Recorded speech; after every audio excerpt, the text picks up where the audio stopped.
Welcome to Deep Dive with Dr. D. Thanks for joining us. It's a beautiful Sunday morning with typical Ellensburg wind. That's a sign that spring is coming. And I have with me guest Kevin Willett. Excited to have him. And so my quick shameless plug for my book. Of course, listen to all the podcasts. We actually, Kevin and I, before we started recording, you are my 22nd guest. And this has been really cool to do. So you can watch on my YouTube channel or listen wherever you listen to podcasts. And then my book is out. Sometimes we talk about my crazy life in a little ways.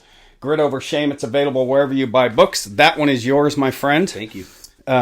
So yeah, there we go. I think that's all I need to cover. Yeah, cool. Yeah, you'll enjoy that. Yeah. It's a quick read. Most people read it sometimes in one setting. I call it the short story of the wild ride of my life. So enough of that. This one's about you. I'm excited to talk to you. You and I have known each other for 6 years-ish? Yeah, probably 6 or 7 years we met, I think at EPD when we were doing the trainings. Yeah, I met you there. And that's when you really, not impressed me and but you were, I did a training on substance use disorders, and you were one of the first ones that kind of raised your hand and said, yeah, I have some experience in this area. You have family in recovery. Yep. And I just really enjoyed the conversation, and I think I did a ride along with you. You did. I did. Yeah. And every time you see me, especially on your motorcycle, you let me know you're there. Yeah. So I know it's you. Yeah. Nice. And doing the speed limit. Yeah. Yeah. But you're, I really like you, and we follow each other on social media. We talked a little bit before this about family stuff. I know that's important to you. So for our viewers and listeners, tell the world about Kevin Willett. Well, I am born and raised here in the Valley, born in Ellensburg, raised up in Cle Elum. Multiple generation family up here. Yeah. My family started a business way back in the day up in Cle Elum, Willett's Towing. Yeah. So we've been doing public service type stuff for a long time. My great-great-grandpa was... How long do you think? Since 1960, it was a towing company. But before that, my grandpa was working for other people. Okay. And volunteer firefighter. And so that's the public service aspect's always been kind of mostly Upper County, yeah? Yeah, mostly Upper County, yeah. But my grandpa did work down here. Very well known. Yeah. Yeah. Okay. Yeah, so we kind of were rooted up there. Mm-hmm. My grandpa worked in the mines. And so he's one of the last living... elders that worked in the mines back in the day, so he's very prideful on that, and it's cool to talk to him about those. He's got some history. Okay, go ahead. He just did that briefly because it was kind of on his tail end. But just raised here. Went to school up in Cle Elum. 3-sport athlete, but I really took to wrestling. Okay, wrestling, and what were the other two? Football and baseball. Oh, wide receiver. I was wide receiver and a cornerback. Oh yeah, and I spent my fair share on the bench as well at times. Sure. So. But no, I really liked sports and kind of leading. I led the football team as a captain senior year, and as a wrestling captain junior, senior year. Wow. I kind of got into some school politics type stuff. I was our senior class president. I thought that was interesting, and I didn't really realize how much work that was going to be, but it was. Mm-hmm. And so after school, I just kind of went into my degree for criminal justice. Okay. Got my bachelor's degree for criminal justice and got into wanting to be a cop because I had a brother that, and we can talk about that later. Yeah. My older brother, who's my hero, who I absolutely love, has a similar story to you. And I think that's where you and I kind of bonded and kind of resonated over a lot of stuff, is over your story of just grit and just bouncing back and just pushing through. But I saw how the criminal justice system and how law enforcement officers in particular can impact somebody's life in a positive manner. And that really sat with me. I was like, I want to be that person. I want to, it's a cool job. Yeah. You get to drive fast with your lights on at times. You get to help people. At the end of the day, I do think that it makes a big impact for the community. And that's really what drew me to it originally. So you went to Central? No, I didn't go to Central. Oh, where'd you go? I went to ITT Tech in Seattle. No way. But the crazy thing is, ITT's been around forever. Well, it had been. I spent all this money to go there, got a degree, and then there was some financial fraud They're scandal. Gone. Yeah. So, they actually... But that was several years after I graduated, So I'm like, but still, I put in the work, got my degree. You got your degree? Yeah. So did that, started putting in for law enforcement, and at the time that I was putting in 2010, 11, it was really hard to get a law enforcement job. It was very competitive. There was a lot of veterans coming out of the services and out of combat and they were getting picked up pretty good because they were professionals. They had lived experience. And where all were you applying? Basically everywhere. I mean, Okay. I was trying to actually get out of the county. So I wanted to go out and explore some bigger cities and go out and get some more knowledge and kind of work major crime detectives or narcotics was something that I wanted to do. I really wanted to do canine officer. But I ended up, a friend of mine was like, hey, dude, you should apply for the Ellensburg Police Department Reserve Program. And a reserve program is essentially a volunteer position. You still have to do like a 3.5-4 month program. You have to pass everything, all the tests. It's not easy. So once you pass that, if you're able to pass everything, background check, polygraph, physical and stuff like that, and then you pass the actual class, then you can suit up, put the uniform on, and come out and basically be a cop, but for free. You're not paid. You're not compensated in any way. There's no benefits other than getting experience and helping your community. Get your foot in the door. Getting your foot in the door. Yeah. So I was putting in 8 to 10 hour shifts at my parents' tow company, coming down here and riding 6 to 8 hours when I could, and just repeat. And eventually I got picked up full time with the Ellensburg Police Department because I was putting in a lot of time there. And got that. When was that? That was in 2011. Okay. So I got picked up there. Yeah. Then I got hired full time, and I've been there full time 14 years. Wow. I'm currently a senior SWAT operator for the Kittitas County Regional Tactical Response Team. Nice. And I am our defensive tactics coordinator. Ooh. I am a patrol supervisor. I'm a corporal right now. So I work on a squad of 3 because we're one of our short squads. But I basically help with supervision on the patrol level. And my goal is to hopefully climb the ranks and continue going. Nice. So with that came a desire to continue my education. So I recently finished my master's degree in criminal justice with a concentration on public safety admin. Awesome. Yeah. So I got that done. And do you see yourself as a chief of police someday? Oh, that's a good question.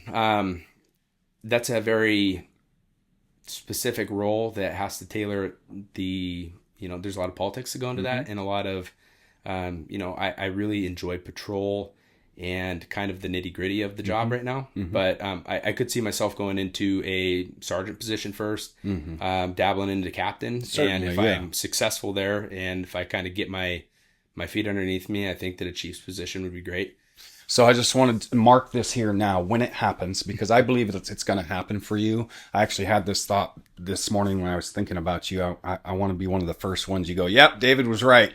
Okay. But I could see you in that role somewhere down the road. I think you're really enjoying what you're doing now, for sure. I love it. Leadership is great, but it's just it's a different style of law enforcement. You kind of have to remove yourself from the old kind of on the streets, patrolling, responding to calls, going to critical incidents. I mean, you're kind of removing yourself, decentralizing your command, and letting other people do the work for you. Yeah. So right now, I'm really enjoying doing the work and getting the experiences.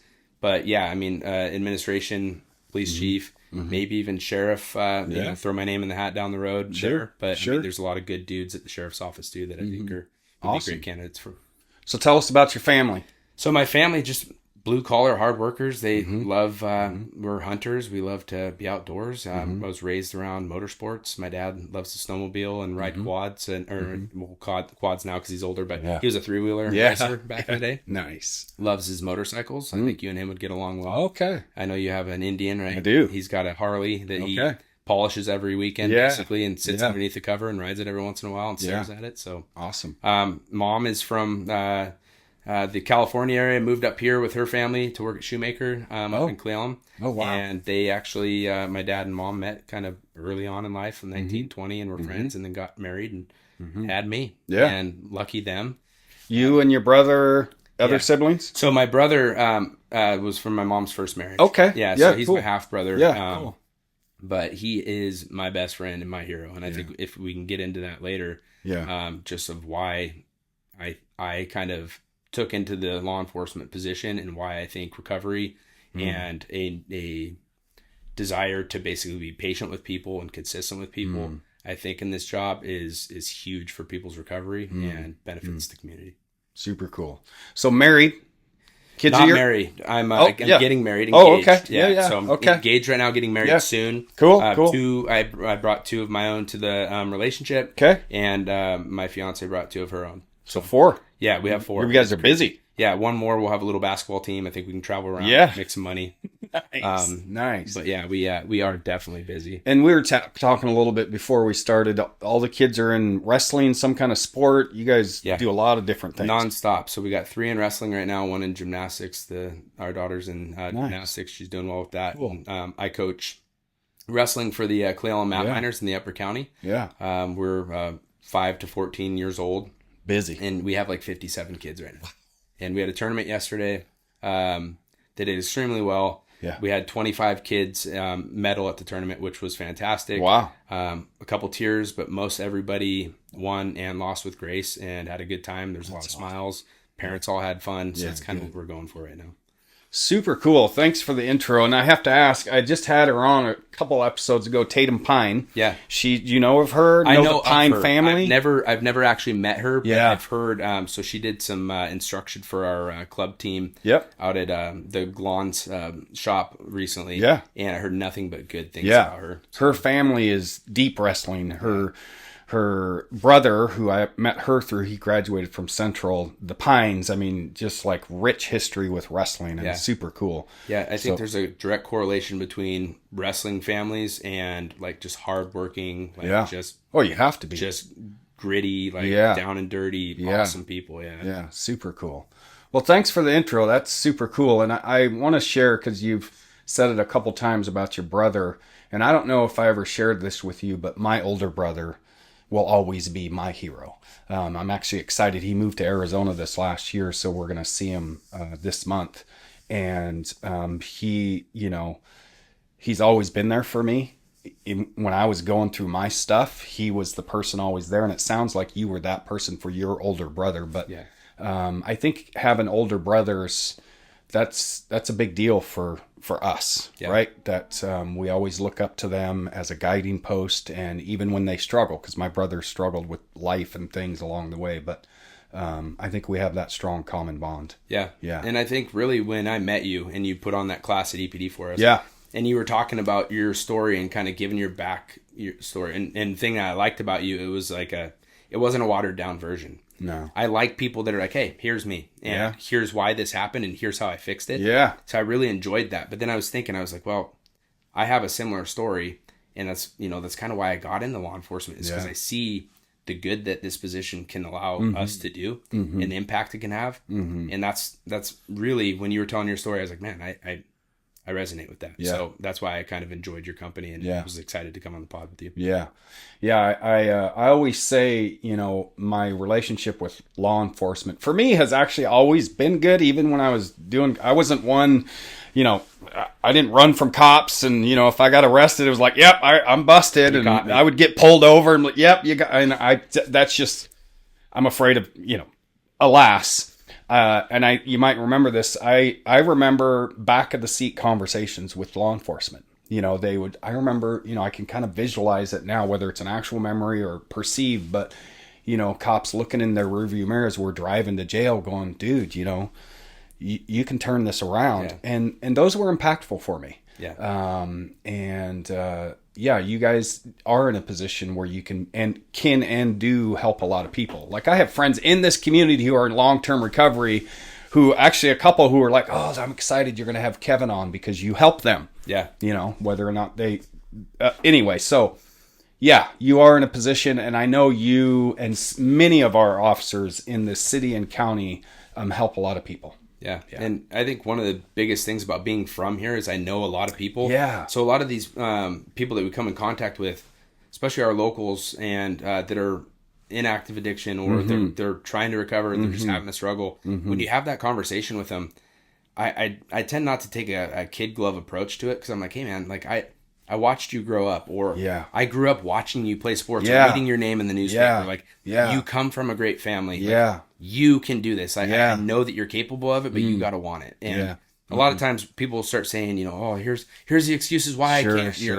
You're like, you know that's not true. You're using that as a cop out. And I've actually had people come back to me and be like, hey man, I'm 5 years sober, 10 years sober. And I just want to let you know that your approach, or your you're just kind of staying on top of me and keeping me honest and being consistent with me helped me find sobriety, and it's something that I've thought about, and I appreciated that. Yeah. And that's one of the hugest compliments that and that's fuel, right? Dude, yeah, yes, because it's like you don't know how many people you're actually impacting and helping in this career, because not a lot of them will come back and say it. They might have a really positive thing to say about you or feel about you, but they're never going to tell you that. Yeah. But the few that do that, you're like, hey man, I was just doing my job, and then you turn around and this sense of pride and like just like enjoyment that maybe you made somebody's life better. Impact. It's fantastic. Yeah. So outside of all the cool high speed SWAT and patrol stuff that you get to do, you actually get to impact people on a level that's really personal, and that goes from all the way from kids all the way up to grown adults. So that's really why I got into the job and why I love it.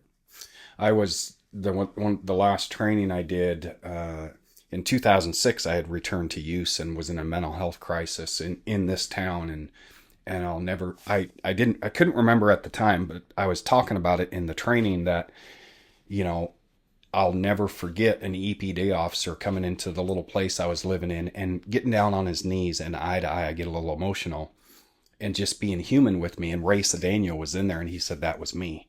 And I'm like, dude, you saved my life. Like, he came in because there was a welfare check.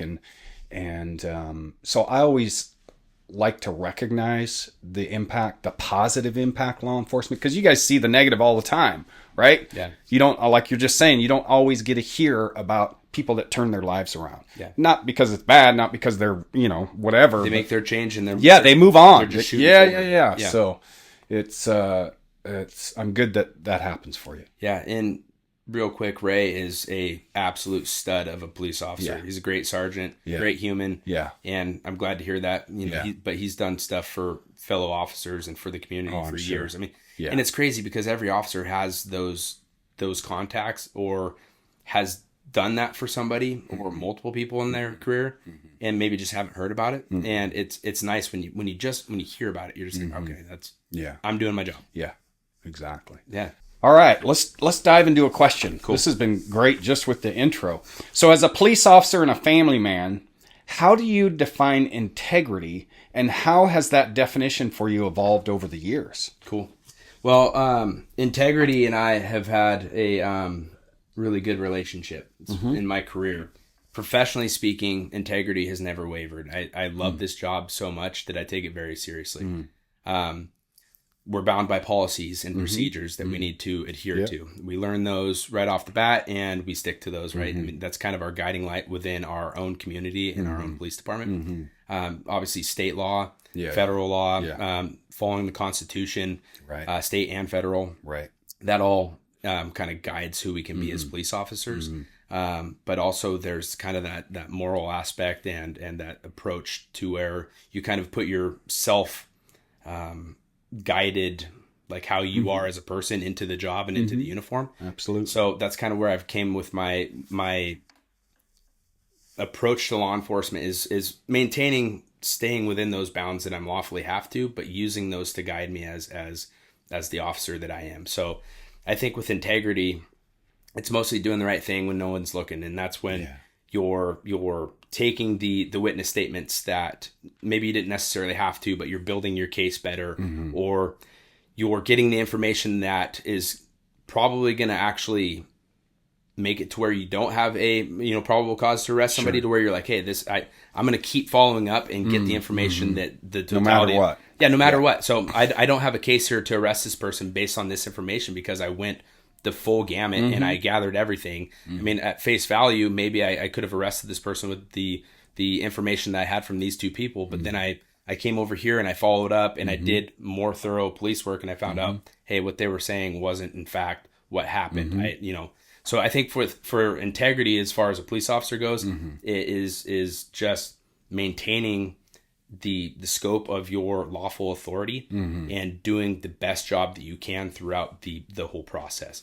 This is perfect and not surprising. Like, this is who you are. Yeah. So how does this translate as a coach for coaching kids? Yeah. So, I mean, just to be completely transparent, I've had times in my life where I've faltered and I've failed myself, my personal integrity, my personal convictions, or my moral code or compass.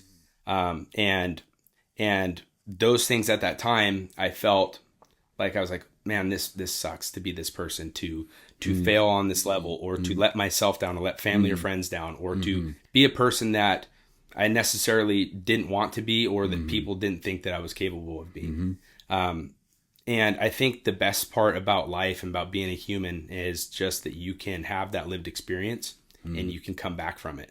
So I've failed enough in my life, Dave, to where I'm like, you know what? I'm not going to do that again. And here's how I'm going to fix it. And here's what I'm going to do to push forward. And wrestling was one of those things that kind of created this foundational hard work and drive to succeed. Because in wrestling itself, I failed so many times. I've gotten pinned by people that I should have beat. I showed up and just didn't wrestle well. I went out on the mat at practice and didn't give it my 100%. And then it showed that weekend at the tournament because maybe I didn't place, or I didn't take first when I should have, or didn't take second or third. It's wrestling's been one of those foundational things that's just kind of taught me resilience and how to keep pushing through hard times. So that's how I use wrestling in my personal life. Is to just kind of have that foundation of hard work and determination to not give up. Just keep going. When you have those setbacks, or you start losing in life, or you start making mistakes that you don't normally wouldn't make or shouldn't be making, it's important to call yourself out and be like, why am I failing here? Why am I doing this? And wrestling, if you're not putting in the work and the effort, it's gonna show because you're an individual. And when you get out on that mat, if you were goofing off at practice, or you didn't go to practice, you're not paying attention, you're going through the motions, you're not eating healthy.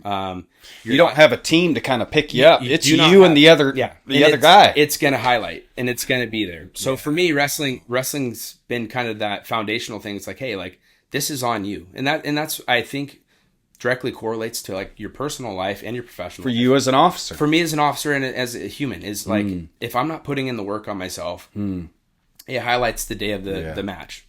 And so I use wrestling because I started at 5 years old and I went through 12, and then I didn't have a college program that I went to. So I started working on my career goals. But I just use it as this building block of like, hey, when you're down or when you're not doing as good as you could be, you need to work harder. You need to identify the problem. What's going on? Why am I not finding success here? And identify that, stop doing that, make changes, and learn, forward. Grow. And then all of a sudden people start seeing, oh, he's winning again. He's doing great. And you show up on that tournament, you place in state, you get college offers or whatever it might be. And I tried to push that onto my 5 to 14-year-old is, hey guys, you need to work here. And if you want to be successful here, you have to put in the work. I'm going to help you. I'm going to give you the tools to do it, but nobody can force you but you.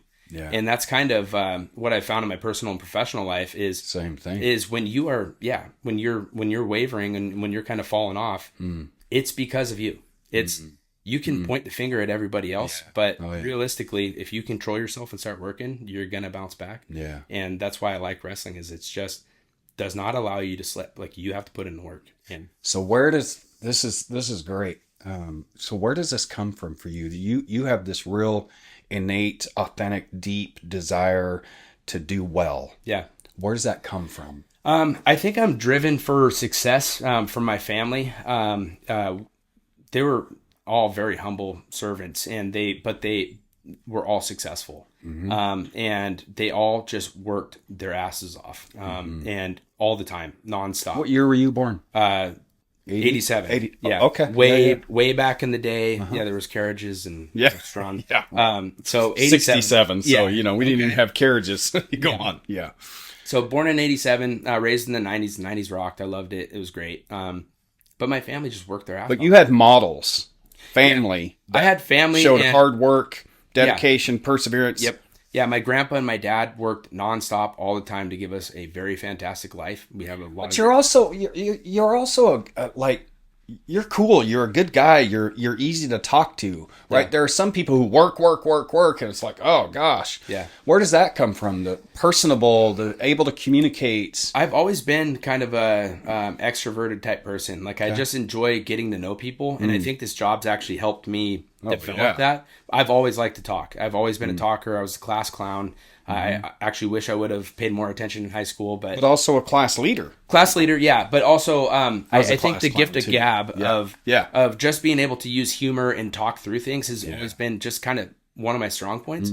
But I just think that I really enjoy talking to people and getting to know people. And I actually use humor, and specifically dark humor during really crappy times, to push through stuff. Yeah. Because there's times where people are really going through it or having a bad day, or I'm on a call. Yeah. And if you can make them laugh, or you can just talk to them, dude, yes, or just open them up, like it makes a world of difference. Yeah.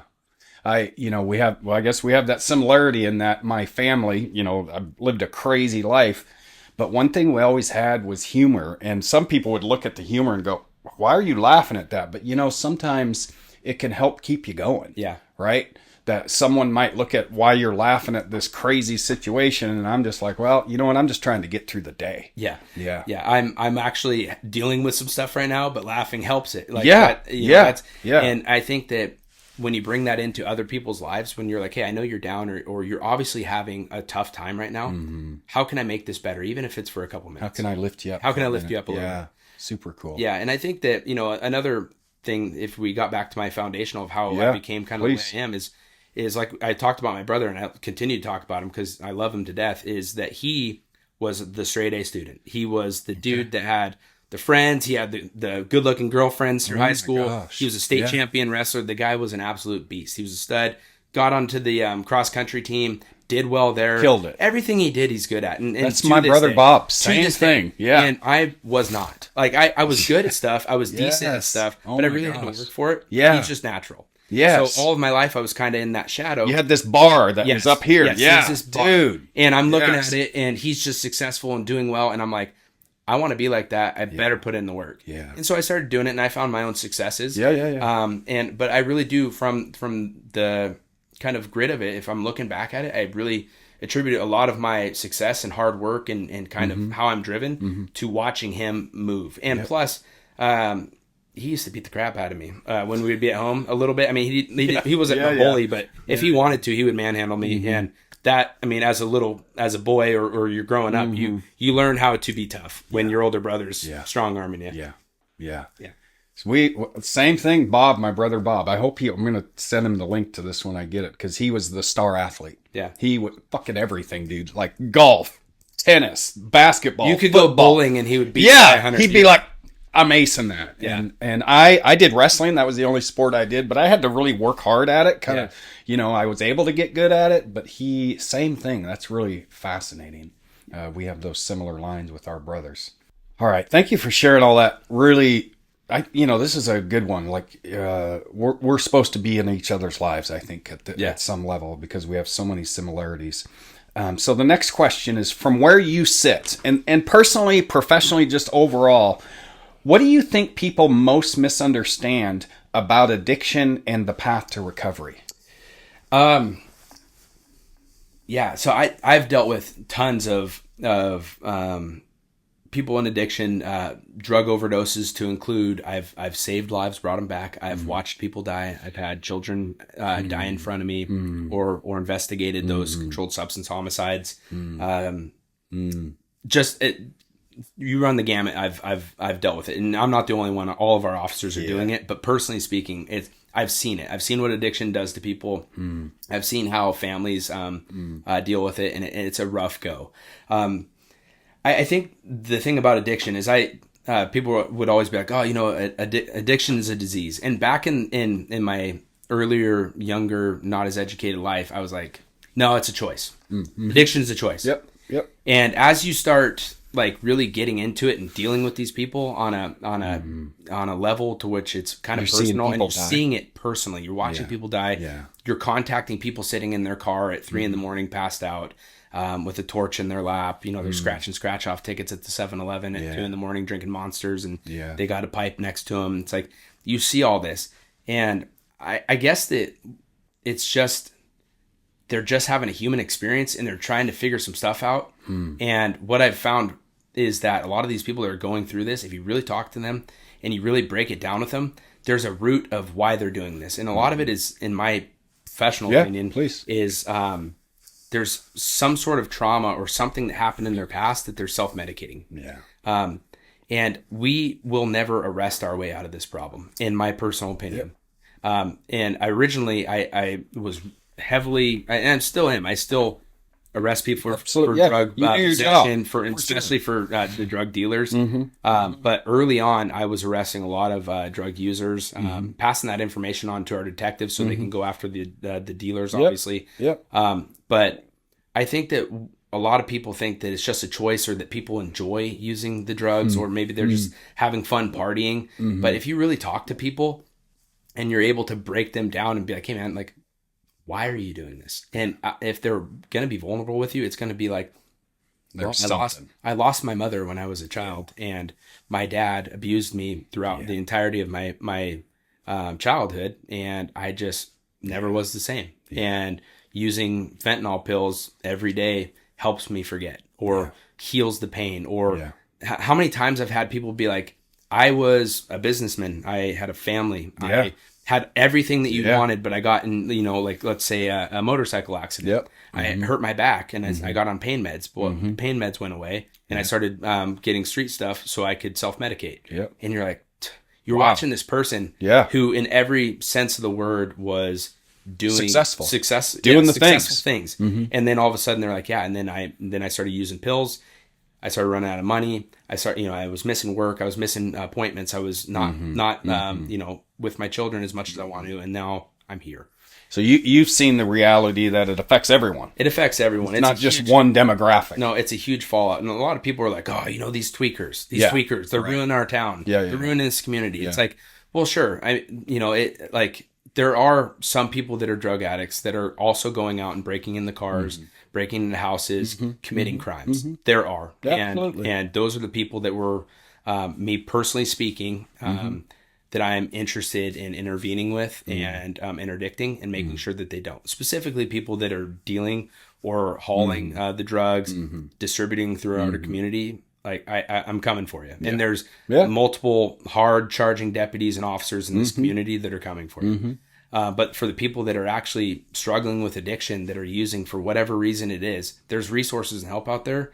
And we want to get you there. And it's nothing personal. I don't want to arrest you because you're using drugs. I want you to get sober. But if it takes me arresting you and you getting put in the system to start that process, I don't lose sleep over that. And, my brother, for example, was that case. He ended up getting arrested and ended up going through the drug court here and found success with that and never looked back. Good for him. So the criminal justice system does work, but also social services do as well. So, and I think one of the things we really need to focus on is working our criminal justice agencies and our social services, everybody on the same page. And that comes through communication and collaboration and developing programs that actually work and not just feel good.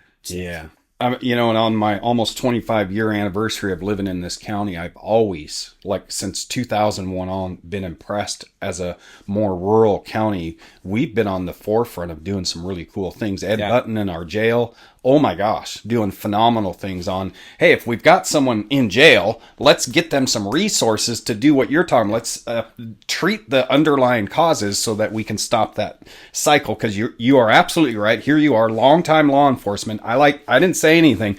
We are not going to arrest our way out of this problem, right? Yeah, and it sucks because you'll contact people and they may have just got out of prison or they may have just got out of jail, and then you contact them and maybe they commit another crime or for whatever reason you contact them and they're using again right off the bat. And you talk to them and they're like, I have nobody to come back to. I'm out on the streets. No place to live, no job, no resources. And some of that is there's an element to where, like we talked about earlier, you gotta want it. Because people come back and they're given options. Some people are. And either they're not taking them or they abuse them or they take them for granted. And then they lose them. And then they're like, well, poor me, woe's me. And it's like, hey, dude, we're trying, but you're not trying. So I guess my main message is that if you want something, you have to go get it. Nobody's going to give it to you. And if you are given an opportunity, you better take care of it and actually use it. And I'm always like, I'm also one guy who's been through treatment a couple times, who's been to lots of counseling. We need to keep providing the resources, but also hold people accountable. Absolutely. And I do not think that just, I send you to rehab. One and done. You come out and fail. Well, Dave, you had your chance. So on with the next. It's kind of it's a process and there's a lot of just, I think consistency is key. Super cool. Good. This segue, let's do this one. I think we've answered a little bit of this, but we'll do it anyway. You've seen some people on some of their worst days. What have those moments taught you about human resilience? Yeah, I've seen some people on absolutely awful. This doesn't just have to be drugs and alcohol. Yeah, no, not at all. No, I've seen life. I've seen people on just, from losing family members, right in front of their faces to, the drugs and alcohol are a big one. Domestic violence, where you find like key figures of the community. You go to their house and you never knew it, but there was like there's an element of domestic that's been happening for quite some time. Or, you get those pillars of the community or business owners or people that are well respected. And then you find out that their home life and their personal lives are a mess and stuff's are falling through. And so you see kind of the nitty gritty of these people, right? And that goes from... You peel back the onion. You peel back the actual onion and what's not on social media. Yeah. And you find out that everybody is just living life and trying to figure stuff out. And I've contacted people that are, $1 million, business owners or people that are homeless on the street and everywhere in between. There's people dealing with something. And I think with resilience, I think that the key to that is to just identify what the issue is, what your problem is, or why you're being set back, and put a plan in motion to get there. Yeah. And also to be willing to reach out for help. Yeah. I think we have a lot of proud people that aren't willing to just be like, hey, Dr. D, I'm struggling right now. Would you be able to offer me resources? Right. And there's a lot of pride, especially in men that I've seen. Yeah. But a lot of people are keeping their problems and their issues quiet. And I think that if we were able to just speak up and call out what's causing the problem, there's resources for whatever that issue is. And that's one of the reasons not like real specific, but as a male, I speak loudly about my life and my process in hopes to help anyone. But I think a lot of men, we just keep it. I'm okay. Yeah. I'm not going to burden you with my problems. Yeah. I can deal with this myself. And I've ran into that on my own accord of where I'm like, I'm failing right now, but I'm not going to put this on somebody. But what I found the most success with is finding people that actually care about you and love you and want good for you, and just being like, hey, this is who I am. I'm a mess right now. Can you help me clean this? Yep. But as far as resilience goes, I feel that I've watched a lot of people in this community and throughout my job bounce back off of really crappy situations or really bad circumstances. Maybe they left a marriage that was failing or very toxic, or maybe they stopped a gambling addiction, or they stopped drinking or alcohol use, or they've stopped that and they've put a plan in motion. Yeah. And then you talk to them a couple years later and they're, oh yeah, I'm way better, or my marriage is great. We went through counseling, or I got a divorce and have since been happier and doing this, that, or the other. And you see people that actually put a plan in motion and start chipping away at those goals. It's not going to happen in a day, but those people that are willing to put in the work, I've watched kind of bounce back. And I think resiliency is a lot of just maintaining a consistent day-to-day plan of how you're going to be better than the day before. I like it. Yeah. It's, you've said a couple things that I agree with. One thing you've talked about, when we make mistakes, I think it's important because I'm a guy, like, the past is the past. You can't do anything about the past. So mostly I think we need to stay out of it. But you said something that I say, that you do need to look and at least evaluate why you made the mistake or why you keep making the mistake, so you can fix it, come up with a plan, and move forward. Right? Yeah. Really good. No, I think that, I just feel like people that are on their worst days, I feel like you think that everybody's judging you and everybody's going to know you as that forever. And I think that there's a lot of shame that comes with failure. And I know that you can resonate with that, but I honestly, I think on a grander scale, kind of the spotlight effect of thinking that everybody's staring at you or thinking that everybody's watching you fail and wishing for that, where realistically there's only a handful of people that are really hating on you and want your downfall, and everybody else is like, come on, David, pull out, let's go. So I think that if you can get past the stigma of being a failure in whatever sense of the word it was, and you're willing to push forward, I think that people more people will root for you. Yeah, they're going to root for you, and they're going to forget about your past. A cool thing that I have going on right now, and how the world kind of goes full circle, is in my wrestling program, I have a parent that's helping me coach. His kid's one of my little teammates, and him and I used to deal with him in a criminal justice capacity. Used to chase him around all the time. He's been arrested for felonies. He was big into drugs. Now he's kicking butt. He's doing good for himself. He's making a good living. He's sober. He's a great dad. He helps me with the coaching, and I get along well with him. And to be honest with you, I never think about those times that him and I have dealt with you. I don't care. Yeah. Like, I'm just proud of you for who you are now, and you're a nice dude. And I would even have you over to my house, or go hunting or fishing with you. I don't care about people's past, as long as they're just moving forward and working. Yeah. You made me think of something that people have said to me, and I've appreciated, and you're kind of speaking about it with talking about you've met people along the way in all walks of life who've gone through stuff, is that when I've shared my story, a lot of people will say, yeah, you know what, I've made some mistakes myself along the way, but I just didn't get caught, or whatever it is. And it's always that common human bond of none of us are perfect, right? We all screw up. And when we tend to attribute levels of screwing up, I think that's where we get tripped up a little bit.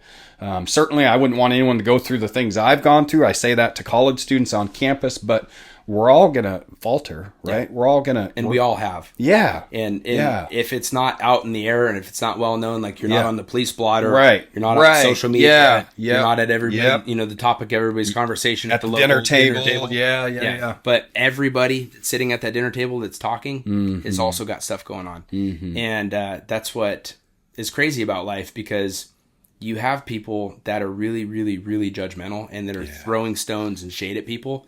But they also need to look inward and be like, hey, if your stuff ever came out, you probably wouldn't want the same behavior. So let's back it off a little bit.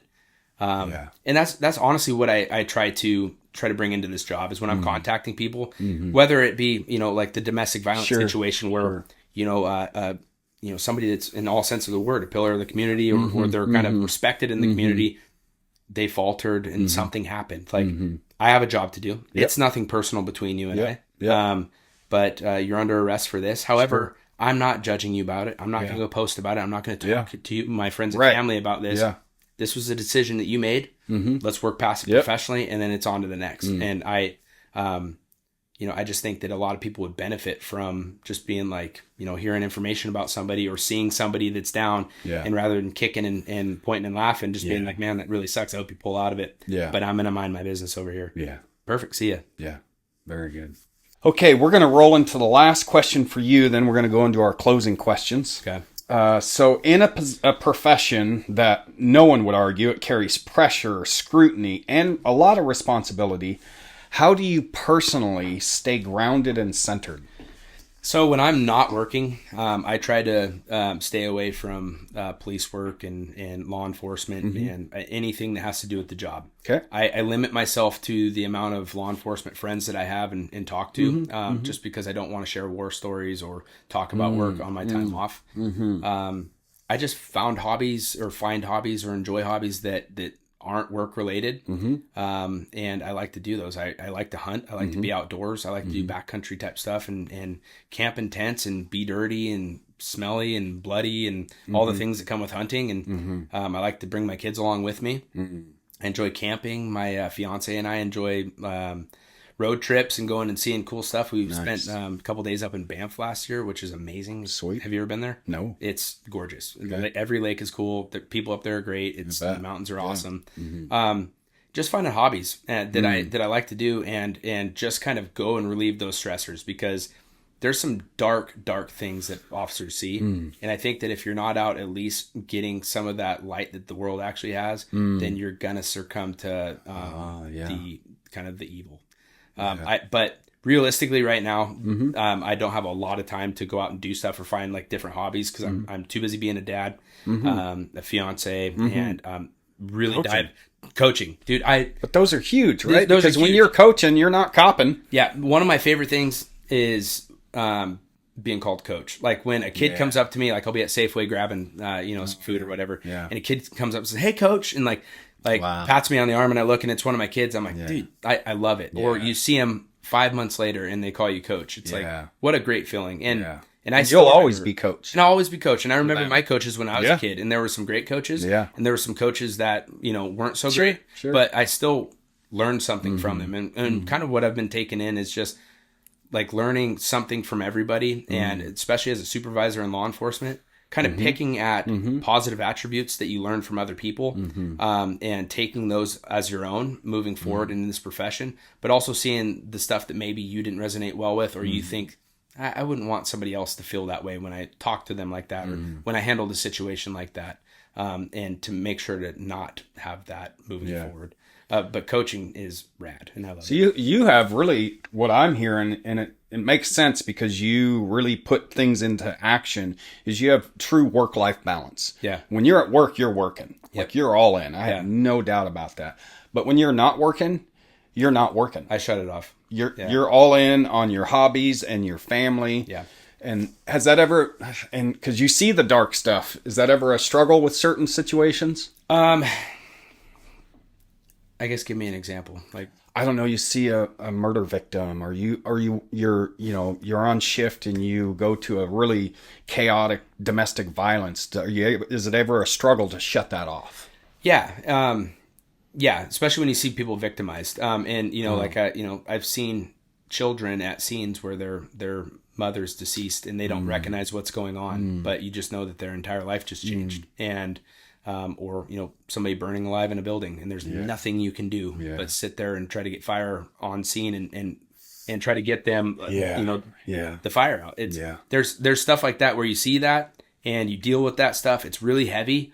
But what I've found success in, Dr. D, is I leave work, I go home and I talk to my significant other about it, and she allows me to kind of share some stories, and then I find healthy ways to cope. Nice. And in my past life, I leaned a little too hard on alcohol to try to cope with some of the stuff that I had seen or done, and it wasn't working.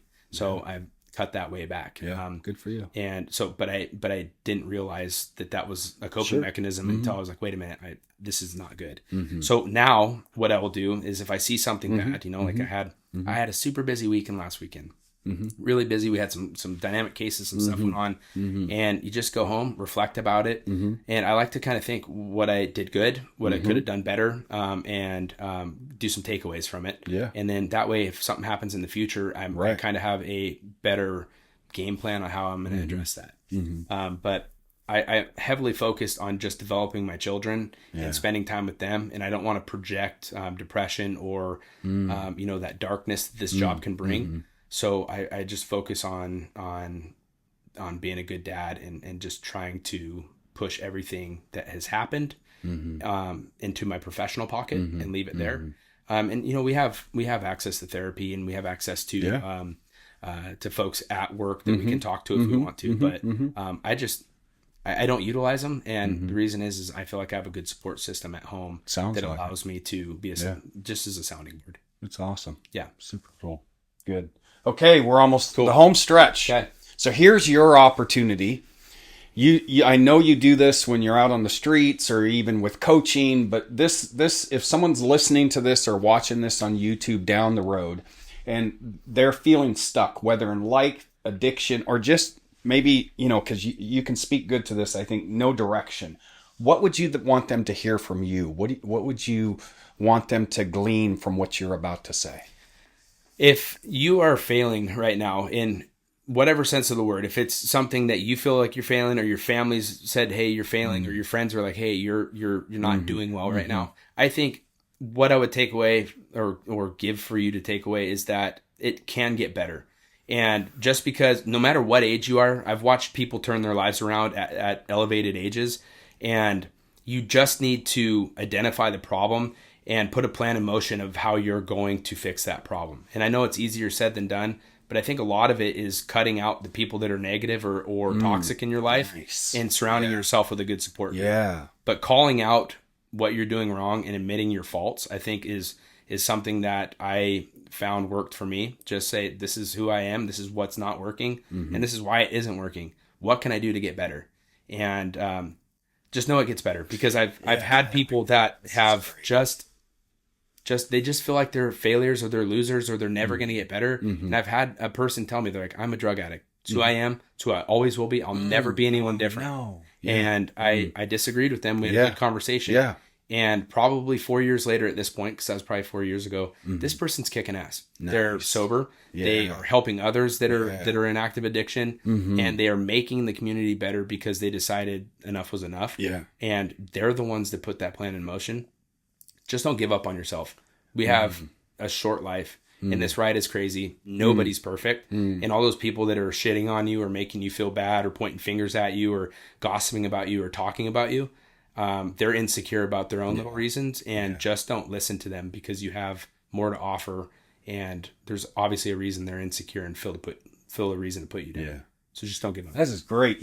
I like how you and I are alike in that, if I have a problem, like I in my life now, I try not to dwell on it much. Like, let's just try to figure it out and move forward. And that's Katrina and I are like that in our marriage and in our working lives. It's like, okay, it's a problem. Not to be dismissive that you're going to have emotions about it, or you might dwell on it a little bit. But man, if I dwell on it too long, it's going to eat you. Yeah. Yeah. And that's what happens, I think, with a lot of people. And I empathize with that because I've been in those places where you have maybe this problem here and you don't address that problem. So then comes in another problem, then comes in, and we get in our head and we make it this huge thing. Yeah. Let's break it down, is what I hear you saying. Yeah. Identify it and come up with a solution or solutions and start attacking it. Yeah. Yeah. And I think that when we get in our own heads and we start actually like feeling like we're failing, or we just keep doing the same things over and over again, and we can't pull out of that problem. Oof. I think we give up on ourselves. Yes. And when we give up on ourselves, that projects to others. Yes. And it just,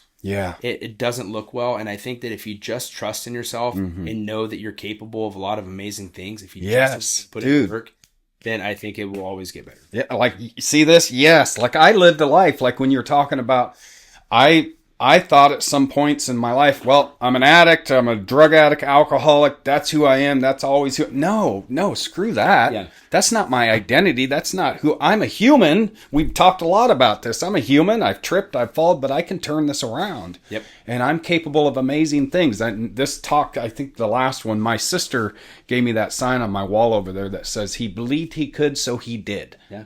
It's like, okay, what's next? Yep. And let's start attacking the problem and do good things. Yep.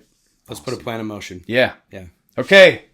What's a question you've always wanted to ask me? Well, so when you were at EPD, you shared a lot about your past and about basically the negatives on how you came up, like, through the chaos. Yeah, through chaos. But I kind of want to know, what are some things in your early childhood, even in your early adult life, like, there are foundational things that kind of formed you to be a hard worker that you are now, or the man that you are now, because you do a lot of really rad stuff, and you have a lot of cool hobbies. Yeah. What are some things that kind of formulated actually helped me? Ethic? Yeah, and helped you. Yeah. So my family, primarily from the Tacoma area, I grew up in restaurants, is what I say. My aunt, my grandma, my mom, even my biological father, they all either managed or owned restaurants. So one of my first jobs was a dishwasher in a restaurant. And in that industry, you work blue collar, right? So that's what I grew up in. Even in the chaos, my mom always worked. My mom was a single mom raising 4 of us, and mom always had one job, usually had 2 jobs. While that didn't bode well for us kids who were home alone, she always worked. She always modeled that because she had to. She didn't have a choice. So that was always modeled. And we always had a clean home. Again, you might have came to our house as a police officer on a call and went, this seems odd, because the house would be eerily clean and organized, but there was a lot of stuff going on. Yeah. So she always kept a clean home. So, being organized, clean, and neat. And then for me, the military. I went in the military when I was 17. And that actually helped me significantly. While it didn't help with drinking and there were other stuff, I did learn about working as a team and, freaking folding my clothes right. It's a lot more than that, but that helped me a lot. So I did. And then my brother, Bob, I hope he watches this one. He was my hero. He was my guiding light. And my sisters, I know my older siblings kept me safe in situations where it could have been even worse. So yeah, my family, while it was chaotic, I do come from a family of always worked, always had that strong work ethic. And I always say this about my mom. I know she always wanted a healthy family. Did it ever happen? Not really, but I know she always wanted that. So, and grandparents, I'll close it up. I had grandparents and aunts and uncles who didn't have quite as much chaos as we did. And I think of my grandma Hesselwood and my grandpa Hesselwood, my uncle Gary, who's still alive. Those were kind of beacons of hope for me. So that's where it comes from. Cool. Yeah. And I think my last question for you Please. is, who's a leader in your past that you feel kind of shaped who you are, and who's a leader in the present that you feel has an impact on you today? Great. So Johnny Revelle, he was the stepdad who came into my life. I was 8 or 9 years old. Him and my mom were married until he died. He died at a young age, but he's why I ride motorcycles. He's who my dog's named after. He was the one dad, we had dads of the week, that he actually stuck around and he gave a shit. And he disciplined me in a healthy way and cared about me in a way that was hugely impactful. Hugely. His death was very traumatic for me. He died of cancer at a young age, but to this day. And then today, gosh, there's an individual in the community, Kin File. He's kind of like a father figure to me. While we don't talk quite as much as we used to, he's always been someone I can go to and kind of like you're talking about, have someone to talk to, have someone to share things with. And he's always been someone to challenge me and to encourage me. So yeah, there you go. Good. Okay. Awesome. Thank you for sharing. Yeah. Thanks for doing this, dude. Yeah. This is great. Can we hug? Yeah, absolutely. This was awesome.